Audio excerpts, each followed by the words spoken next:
بسم اللہ الرحمن الرحیم عن ابی ہریرہ رضی اللہ تعالی عنہ عن رسول اللہ صلی اللہ علیہ وسلم ان اللہ یقول انا عند ظن عبدی بی وانا معه اذا دعانی هذا حدیث حسن۔ حضرت ابو ہریرہ رضی اللہ تعالیٰ عنہ یہ حدیث نقل کرتے ہیں۔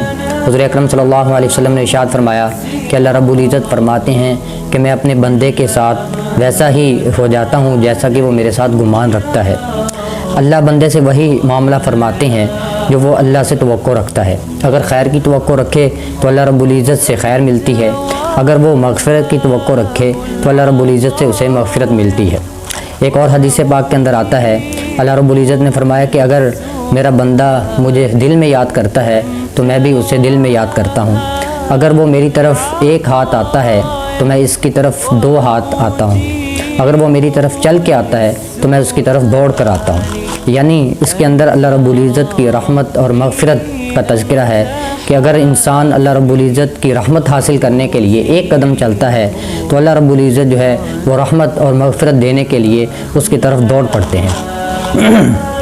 تو اللہ رب العزت سے نا امید نہیں ہونا چاہیے۔ حضرت ابو بکر صدیق رضی اللہ تعالیٰ عنہ کا واقعہ ہے، ہجرت کے دوران جب کفار مکہ آپ کی تلاش کرتے ہوئے غار ثور تک پہنچ گئے تو حضرت ابو بکر صدیق رضی اللہ تعالیٰ عنہ پریشان ہو گئے، تو حضور اکرم صلی اللہ علیہ وسلم نے فرمایا کہ لا تحزن ان اللہ معنا، پریشان ہونے کی ضرورت نہیں ہے، اللہ ہمارے ساتھ ہے۔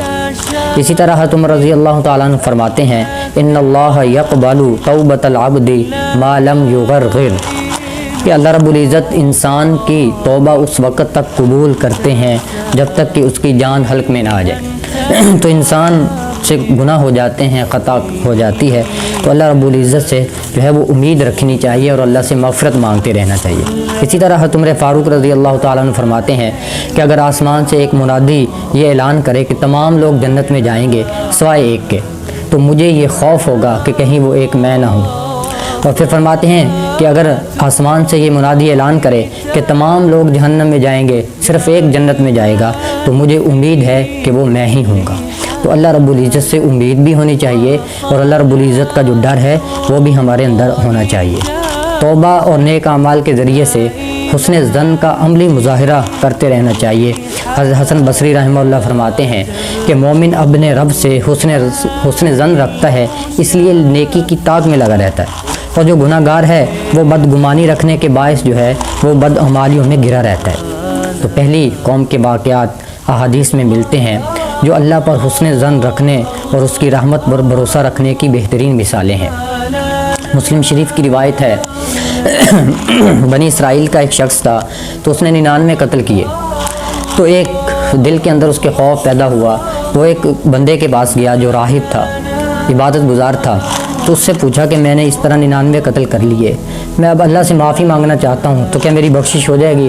تو اس نے کہا کہ تمہاری بخشش نہیں ہو سکتی، تو اس نے اس کو بھی قتل کر دیا اور 100 پورے کر لی۔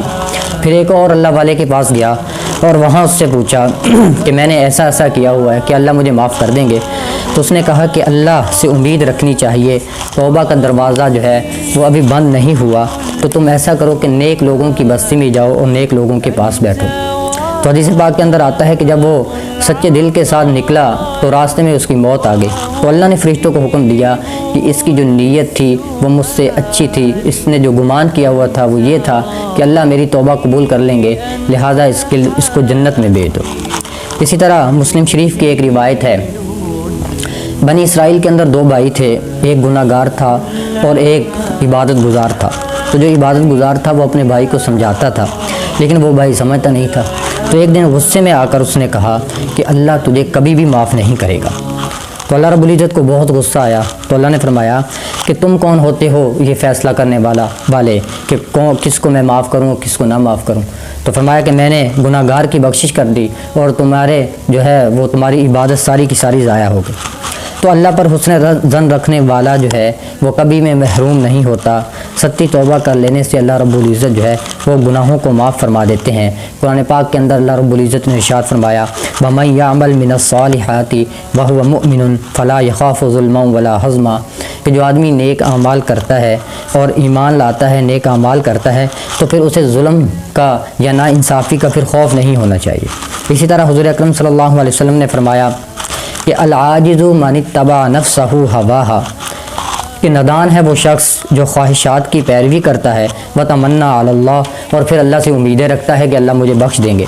اسی طرح حضور اکرم صلی اللہ علیہ وسلم نے فرمایا کہ ابو بکر کو جنت کی خوشخبری دے دو، کیوں؟ اس لیے کہ وہ نیک اعمال کرتا ہے اور اللہ سے رحمت کی امید رکھتا ہے۔ اسی طرح مسند احمد کی روایت ہے کہ اگر کوئی جنت کی امید رکھے مگر نیک اعمال نہ کرے تو وہ دھوکے میں ہے۔ اسی طرح اگر کوئی جہنم سے ڈرے مگر وہ برے کاموں سے نہ بچے تو وہ بھی دھوکے کے اندر ہے۔ اس لیے نیک اعمال کے بغیر اللہ سے رحمت کی امید رکھنا یہ شیطانی فریب ہے۔ اللہ رب العزت جو ہے وہ ہمیں نیک اعمال کرنے کی توفیق عطا فرمائے۔